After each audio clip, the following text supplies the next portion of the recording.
Assalamualaikum warahmatullahi wabarakatuh. Alhamdulillahirabbil alamin wassalatu wassalamu ala asrofil anbiya'i wal mursalin wa ala alihi wa sahbihi rasulillahi ajmain. Raditu billahi robba wa bil islami dina wa bil muhammadin nabiyya wa rasulah la nadiya ba'da. Kaum muslimin yang dirahmati Allah, dalam kesempatan kali ini kita akan membahas tentang amalan-amalan yang dapat kita lakukan untuk orang tua kita yang sudah meninggal. Meskipun kita sama-sama mengetahui kehilangan orang tua adalah salah satu ujian terbesar dalam kehidupan kita. Namun sebagai seorang anak, kita masih bisa untuk terus berbakti kepada orang tua meskipun mereka sudah tidak ada atau meninggal dunia. Dan adapun beberapa amalan-amalan itu antara lain adalah yang pertama, mendoakan orang tua. Mendoakan orang tua adalah salah satu bentuk bakti kita yang paling utama yang dapat kita lakukan sebagai seorang anak. Dalam riwayat Rasulullah bersabda yang artinya, apabila manusia meninggal dunia maka terputuslah amalnya kecuali 3 perkara. Yang pertama, sedekah jariah, yang kedua, ilmu yang bermanfaat, dan yang ketiga adalah anak yang soleh yang mendoakannya. Jadi sebagai seorang anak, senantiasalah kita mendoakan orang tua yang sudah meninggal dunia. Kita bermohon kepada Allah agar Allah menerima amal ibadahnya dan mengampuni segala dosa-dosanya, dan kita memohon kepada Allah agar malaikat berhenti menyiksanya. Kemudian yang kedua adalah memberikan sedekah jariah. Jadi kita bersedekah, kita atasnamakan atas nama orang tua kita. Ini kita memberikan, misalnya memberikan sumbangan kepada masjid, fakir miskin, anak yatim, atau lembaga-lembaga sosial, madrasah. Dan mudah-mudahan dengan kita melaksanakan itu, pahala dari sedekah-sedekah kita tadi, karena kita mengatasnamakan atas nama orang tua, insya Allah pahala itu tetap mengalir kepada mereka meskipun mereka sudah tidak ada. Ini juga berdasarkan hadis Rasulullah yang artinya, ibuku telah wafat dalam keadaan aku tidak ada di sisinya. Apakah bermanfaat jika aku bersedekah atas namanya? Lalu Rasulullah menjawab, ya. Hadis ini diriwayatkan oleh hadis Bukhari Muslim.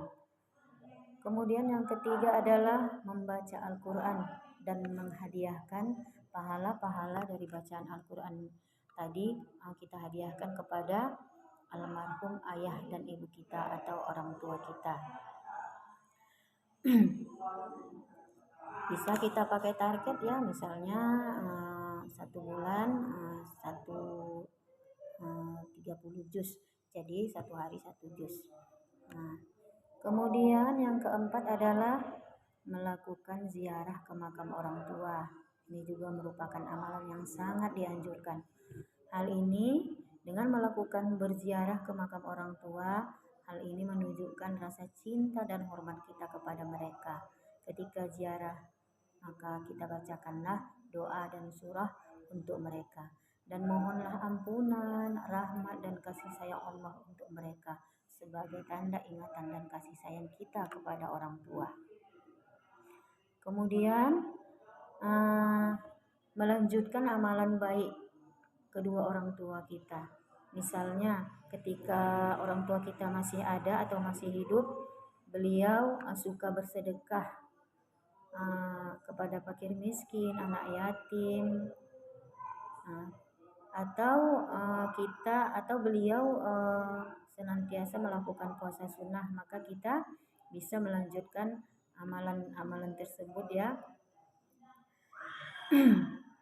Dan apabila orang tua juga rajin menghadiri majelis ilmu, maka kita itu bisa kita jadikan tauladan, maka kita juga melaksanakan dan melanjutkan amal-amal baik dari kedua orang tua kita itu. Insya Allah dengan melaksanakan itu pahala akan tetap mengalir kepada orang tua kita meskipun mereka telah tiada. Dan yang terakhir adalah tetap menjaga silaturahmi kepada orang-orang yang tersayang mereka. Siapa itu orang-orang yang tersayang dari kedua orang tua kita? Adalah kita, anak-anaknya, adik-beradik. Jangan ketika orang tua sudah tidak ada maka kita memutus tali silaturahmi, misalnya karena perkara warisan dan sebagainya.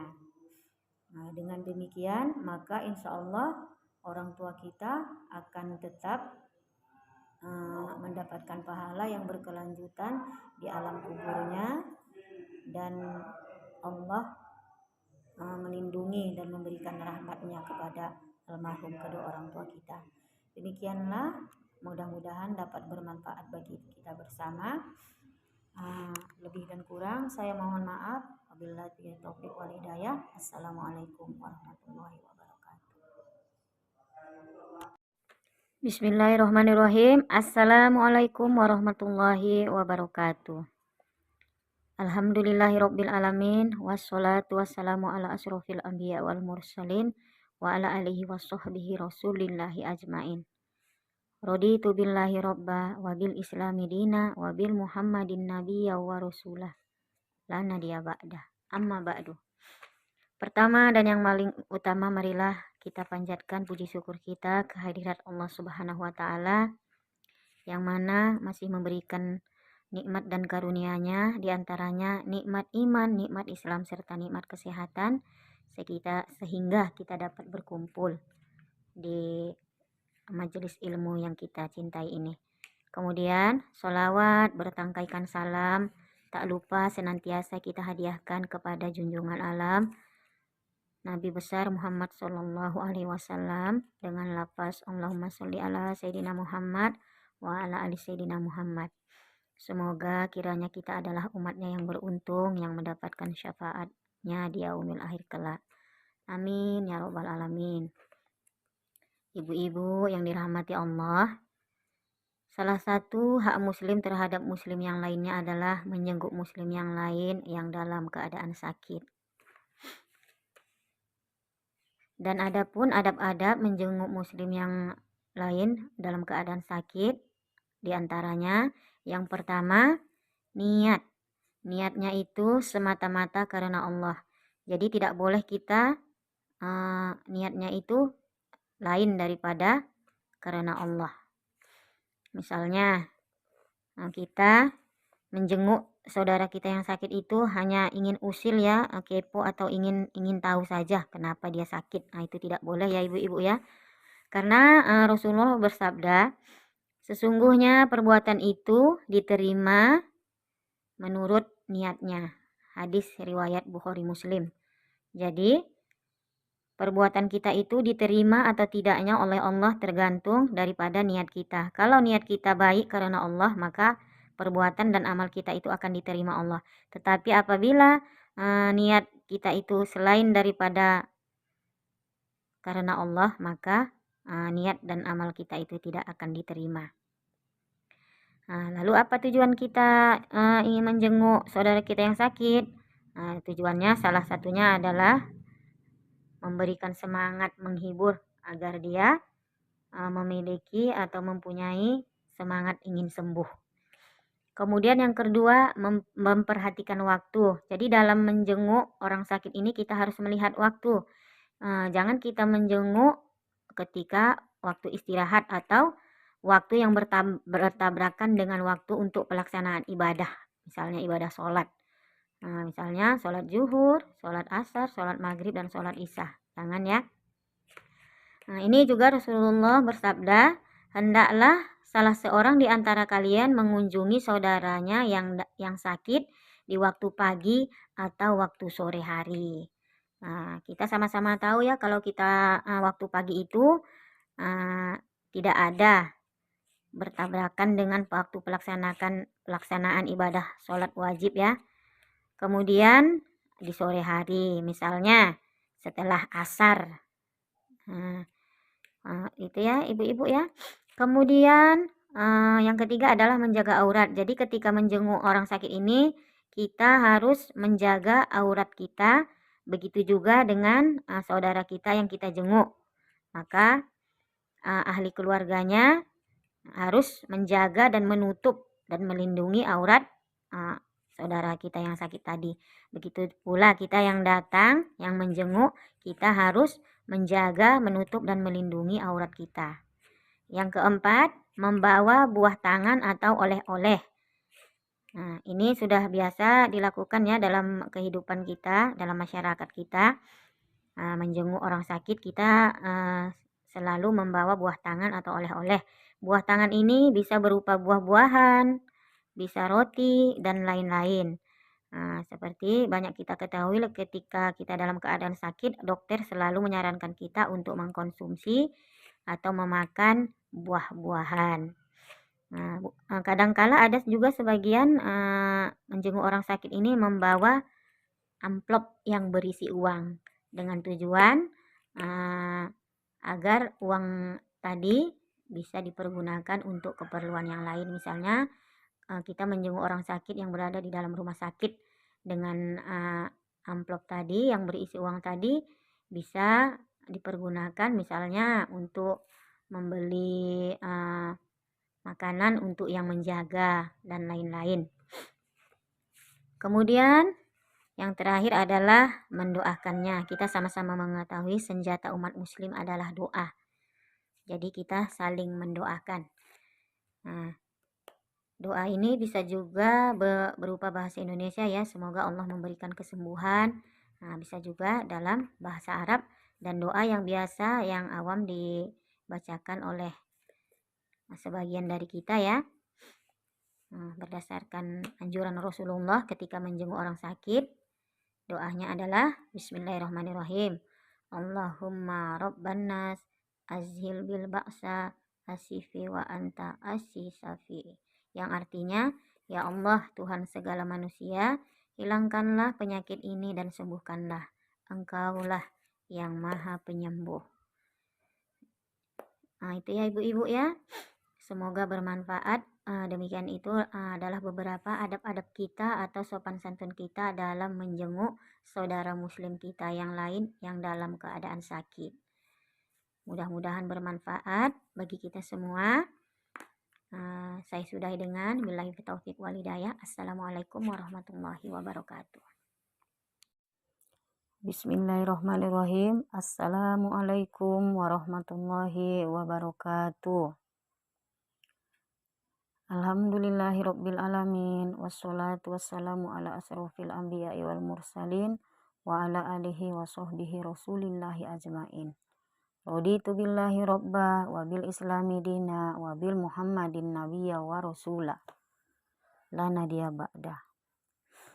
Yang terhormat ibu-ibu perwiritan, marilah sama-sama kita panjatkan puji syukur kita kehadirat Allah Subhanahu wa taala yang mana telah memberikan kita beribu-ribu nikmat, di antaranya nikmat iman, nikmat Islam serta nikmat kesehatan dan kesempatan sehingga kita dapat melaksanakan kegiatan ini yang kita lakukan setiap minggunya. Kemudian sholawat beriring salam marilah kita hadiahkan kepada Nabi besar Muhammad sallallahu alaihi wasallam dengan mengucapkan lafaz Allahumma sholli ala sayyidina Muhammad wa ala ali sayyidina Muhammad. Mudah-mudahan kita adalah umatnya yang beruntung yang mendapatkan syafaatnya baik di dunia maupun di akhirat. Amin amin ya rabbal alamin. Baiklah ibu-ibu, untuk kali ini pembahasan kita adalah tentang hakikat manusia diciptakan atau apa tujuan Allah menciptakan manusia.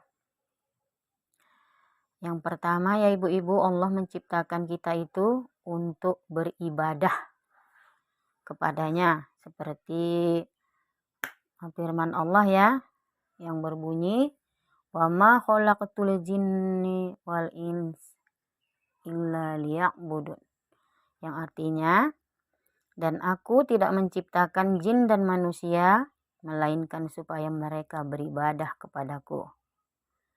Jadi salah satunya tujuan Allah menciptakan kita sebagai manusia adalah untuk beribadah kepada Allah. Jadi tidak untuk yang lain-lainnya ibu-ibu ya. Kemudian yang kedua sebagai khilafah. Selain ibadah, Allah juga menciptakan manusia untuk menjadi khilafah di muka bumi. Allah Subhanahu wa Ta'ala ingin manusia mengurusnya dengan kekuatan akal yang dimiliki oleh manusia itu sendiri. Dalam Al-Quran juga Allah berfirman yang artinya, dan dialah yang menjadikan kamu penguasa-penguasa di bumi dan dia meninggikan sebagian dari kamu atas sebagian yang lain dengan beberapa derajat untuk mengujimu tentang apa yang diberikannya kepadamu. Sesungguhnya Tuhanmu sangat cepat dalam memberi siksaan dan dia sungguh maha pengampun lagi maha penyayang. Kemudian yang ketiga, tujuan Allah menciptakan manusia adalah agar kita mengetahui kekuasaan Allah. Penjelasan ini terdapat dalam surat At-Talaq ayat 12 yang berbunyi yang menyatakan Allah lah yang menciptakan 7 langit dan demikian pula bumi. Perintah Allah berlaku padanya sehingga kalian dapat memahami bahwa Allah Maha Kuasa atas segala sesuatu. Dan sesungguhnya Allah ilmunya benar-benar meliputi segala sesuatu. Sedangkan yang keempat, tujuannya adalah mengemban amanah. Apa maksudnya? Allah menciptakan manusia itu untuk mengemban amanah di dunia. Amanah tersebut dapat diibaratkan sebagai ujian dan tanggung jawab saat menjalankan peran sebagai khalifah di muka bumi ini.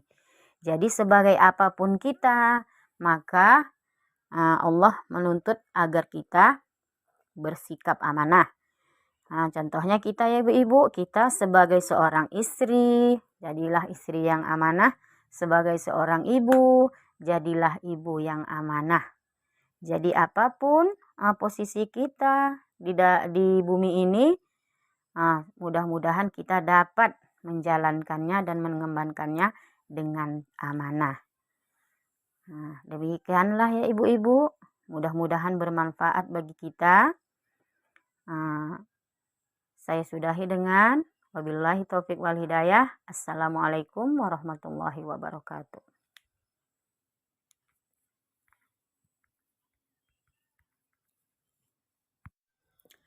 Bismillahirrahmanirrahim. Assalamualaikum warahmatullahi wabarakatuh. Alhamdulillahirabbil alamin. Wassalatu wassalamu ala asrofil anbiya'i wal mursalin wa ala alihi wa sahbihi rasulillahi ajmain. Raditu billahi rabba wa bil islami dina wa bil muhammadin nabiyya wa rasulah la nadiya ba'da. Yang ibu hormati dan yang ibu banggakan, anak-anak ibu sekalian, kali ini kita akan membahas tentang akhlak dan macam-macamnya.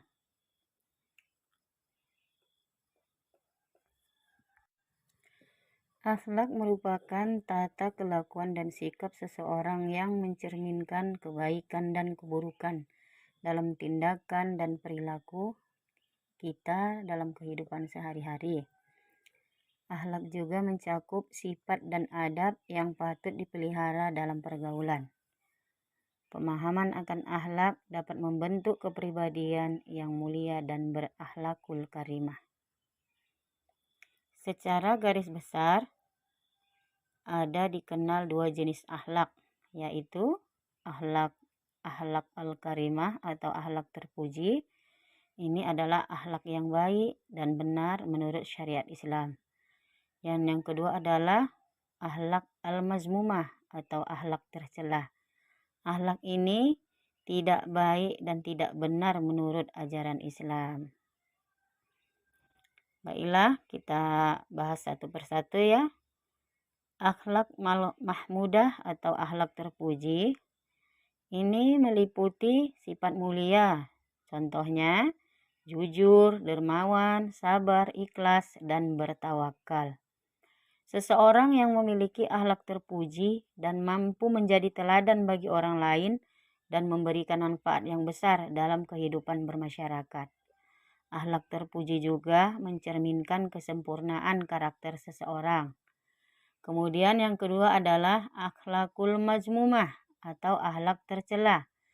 Akhlak tercela ini merujuk kepada sifat buruk seperti dengki, tamak, sombong, mementingkan diri sendiri, dan menghina orang lain. Seseorang yang terjerumus dalam akhlak tercela akan membawa dampak negatif bagi dirinya sendiri dan masyarakat dan lingkungan di sekitarnya.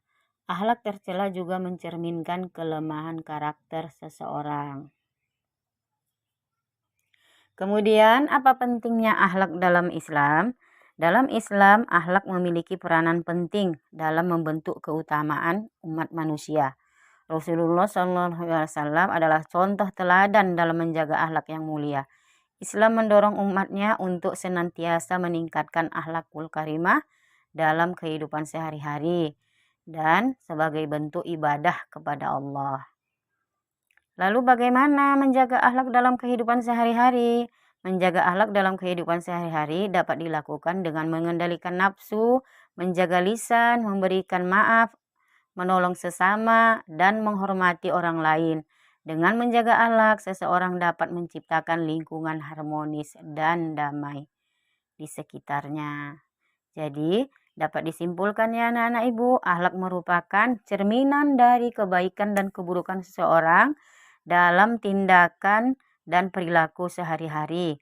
Memiliki akhlak terpuji akan membawa manfaat besar bagi diri kita sendiri dan masyarakat, sementara akhlak tercela akan membawa dampak negatif. Pentingnya menjaga akhlak dalam kehidupan sehari-hari juga merupakan bagian dari ibadah dalam Islam. Demikianlah yang dapat Ibu sampaikan pada kali ini dan pertemuan kali ini. Mudah-mudahan bermanfaat bagi kita semua. Amin amin ya rabbal alamin. Nah, Ibu sudahi dengan billahi taufik wal hidayah. Assalamualaikum warahmatullahi wabarakatuh.